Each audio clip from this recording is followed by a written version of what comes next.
This is your Ride Companion Builder tutorial. To start using the Ride Companion Builder, open up Ride Companion, go to Settings, select the app module that you would like to use, or that you would like to program.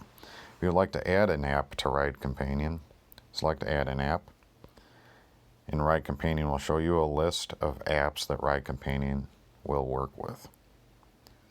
You can select an app from the list and then select the check mark, and it'll show that icon in the app module selection menu if you selected the app.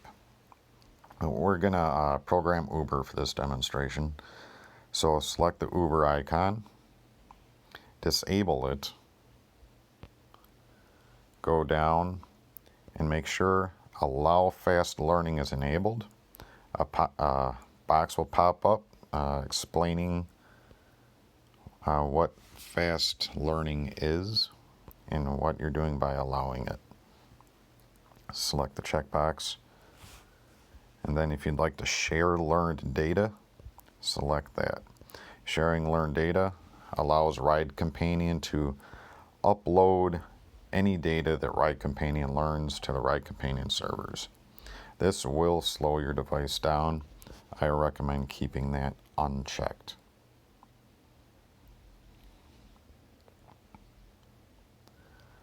So for this demonstration, I'm going to keep Uber enabled so that it's not learning data, but I'll show you how it'll still show you how it works. So we'll go into Uber, and when we open up Uber,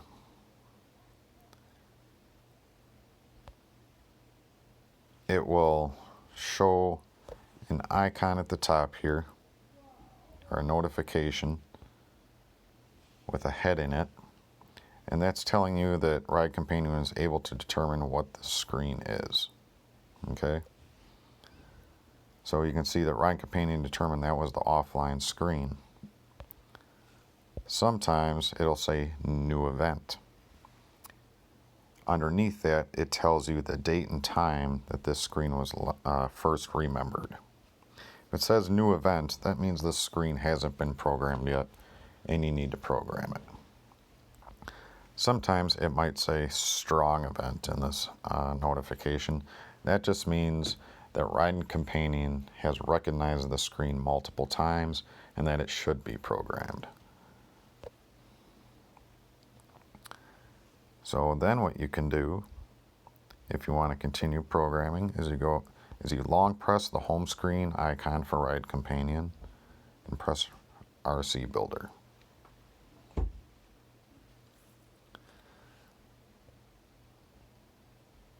Underneath the Screen Grabs menu, you will see a list of screens that Ride Companion has already remembered. If you don't see any screens in this list, Ride Companion hasn't successfully learned any new screens, and either you don't need to learn any new screens, or you haven't enabled Ride Companion to learn them. So you can see here on this first screen in the list, it says right here, waiting for request. It says the date and time the screen was learned. And underneath that, this is the screen was matched to. It was matched to itself. It says waiting for request. Then underneath it there, it says variables found. There's no variables attached to this screen that Ride Companion needs to know, so nothing is listed there. If you scroll down, you'll find a screen that says new event saved. This screen hasn't been programmed yet, so we'll program this one. We're going to click on it, and then we're going to look at the screen, and we're going to make sure that all the text lines up properly. In the red boxes is the text Ride Companion recognizes. Some text will not be visible on the screen in the screenshot, but Ride Companion was able to find hidden text within the Uber app that it needs to use to recognize this screen. You will also notice that some of the text boxes overlap each other, if they're overlapping each other to where you can't read them, you can make them disappear just by long pressing that text box. Now this screenshot says finding trips. You want to make sure that in some text box, in one of these text boxes, it says finding trips. So that way you know that this screen is matched up properly with the screenshot. The screenshot isn't so important as the text, but you want to make sure that the text is unique and that it's that it has enough text in the screen. So I would say it should have at least 2 or 3 text boxes in order for a Ride Companion to recognize this screen properly. If it doesn't recognize it properly, it could affect how Uber automates your app. So we know this screen here is being displayed while we're waiting for a trip or waiting for a new request. So we want to select an event. This is a waiting for request event, so we're going to select waiting for request. If this was an event where we have just arrived at the customer to pick them up, we'd select arrive at pickup. If we wanted Ride Companion to ignore this event, we would select ignore event or custom event. Or we would select ignore event. If we wanted Ride Companion to just grab variables from the screen and not care about the event, we would select custom event. I'll show you how to do variables later. If this was a new request screen, we would select new request. If this screen was for offline, like driver mode is turned off, we would select offline. If this screen was being displayed after we have picked the customer up, we would select on job. If this screen was being displayed after the request has been accepted, we would select request accepted. And if the screen was being displayed after the request has ended, after we dropped our customer off, we would select request end. But this is our waiting for request screen. We'll select that. After we make an edit to this screen, this little checkbox here is going to enable. So what that does is it's basically a confirmation box. We want to select that. And then we're going to press save. And what that's going to do is save it to a working file. We can then press test. And if these match up right here in the status box, everything works successfully. So we know this screen now will now be recognized by Ride Companion as a waiting for request screen.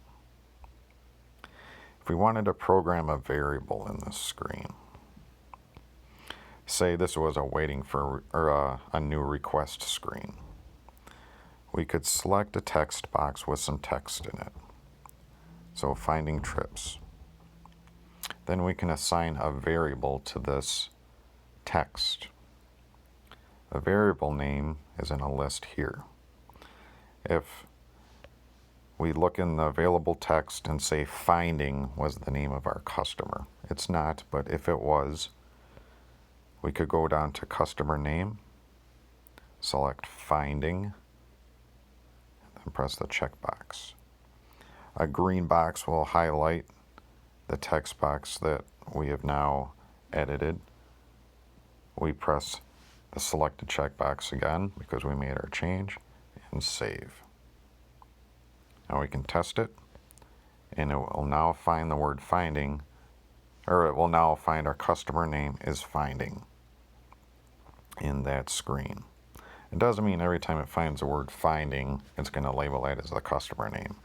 It's going to label the word that comes before the word trips and is in that specific text box as our customer name. If we wanted to use this whole word this whole phrase finding trips as our customer name, we select customer name, finding trips, select. We'd have to reselect the checkbox to confirm that this is what we want to do. Press save and test. And now customer name is now finding trips. And that's how we would do that.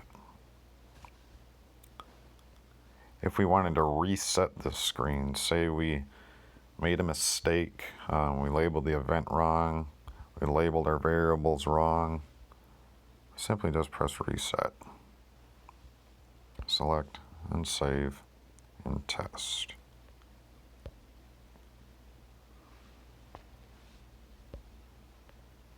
And it will reset. Because it didn't find it, because we properly didn't, it resets it. If we want to delete this screen, we just press the delete button.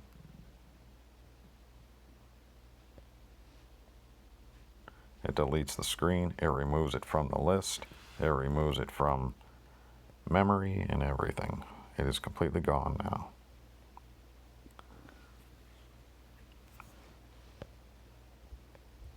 So let's show you how to program a button.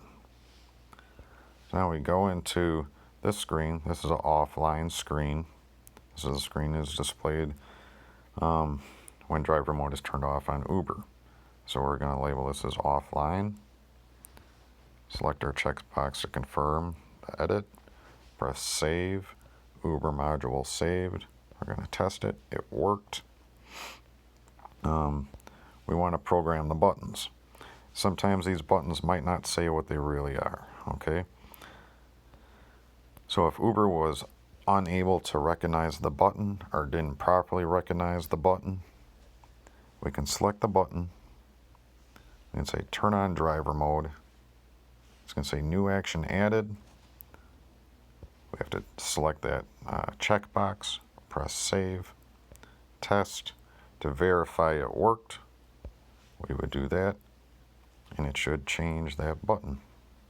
And it'll save it to memory, and it'll recognize that button on every screen that it appears in as the button that turns on Uber as Uber's driver mode. You can see there's a menu button because that menu expands the driver menu. Now if we scroll down here, you can see that there is a hidden button on this screen that you can't see with your eyes. But that button exists. Ride Companion is able to use that button, so it labeled it as the turn on driver mode button. That's the turn on button. So this screen is your waiting for a request screen, because this screen can also be used, or your offline screen, because this screen can also be used as an offline screen to automate the turning on and turning off Uber. Because sometimes Uber might not be in that same screen, and you might have opened this screen while a trip request came in on Lyft. Now you have to switch back to Uber, and Ride Companion is able to still complete its tasks. We'll look at this screen here. This is another waiting for request screen. This one comes up as a strong event.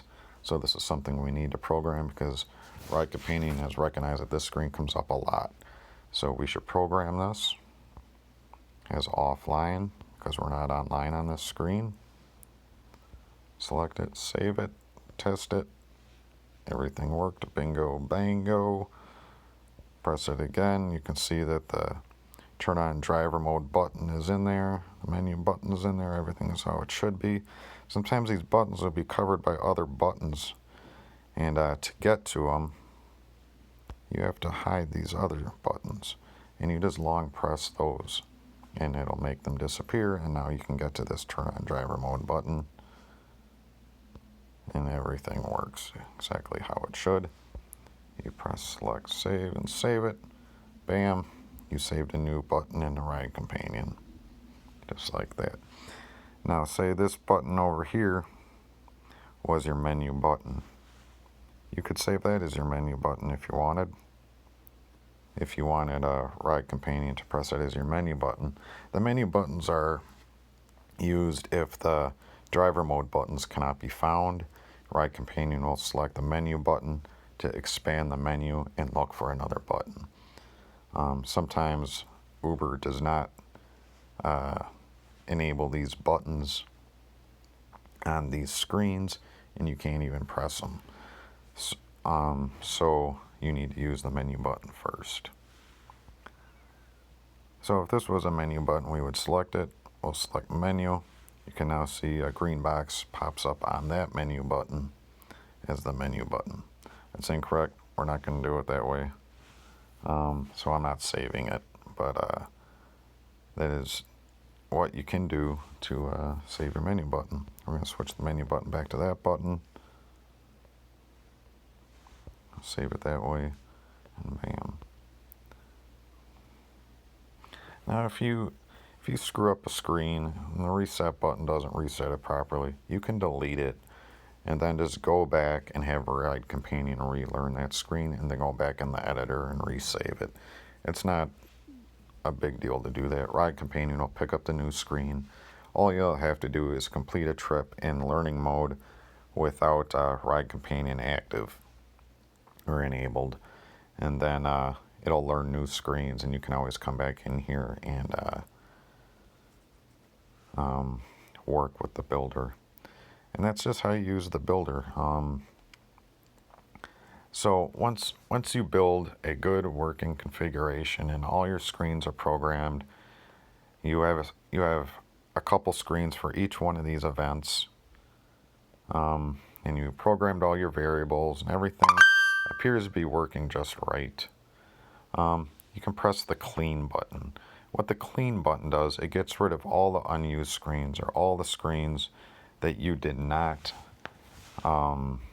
program. So any screen that says new event, it's going to get rid of. It won't get rid of the strong event screens because you really should program those.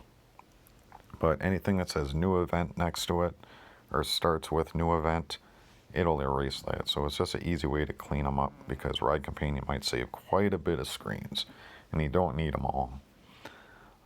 If you make a mistake in the module editor, you can hit reset, and what that does is reload the module from the file that you last saved to. So if you haven't saved it yet, you can just hit reset and it'll reload the module into the editor. The save button saves it, and once you have a really good working module and you're confident all your edits are proper, you can press the build button. That'll build a working configuration or a custom configuration for Ride Companion. So when Ride Companion starts back up, it'll load your configuration instead of a default configuration that I might have saved into the app. If you find out your custom configuration doesn't work, press the delete button. That'll delete it, and that way you can just start over and rebuild a new one. All the configurations that I build are built with this RC Builder, and I do it using the methods I just shown you. If you get confused, you can always go to the help, and hopefully this will unconfuse you. Hopefully it doesn't confuse you more. If there's any help you do need, I'm always available at ridecompanion@gmail.com, or you can contact me at ridecompanion.com. The Gmail email address is a little more reliable. As an added feature, you are able to turn off the logging in a quick menu icon. Okay, so if you just saw me add that to the quick settings menu. Okay, so you can turn off learning just by pressing that. So if Ride Companion is learning a whole bunch of screens that you don't want it to learn, say you're just paging through your Uber screens and you don't want Ride Companion to learn them all. You know, you're done learning for the day, or you want to pause the learning. You just turn that on and off. And if you turn that off, Ride Companion won't learn. If it's turned on, Ride Companion will learn. That's just an easy way to turn it on and off. But other than that, if you have any more questions, just feel free to contact me at ridecompanion@gmail.com. I'll get back to you as soon as I can. All right, thank you. Goodbye.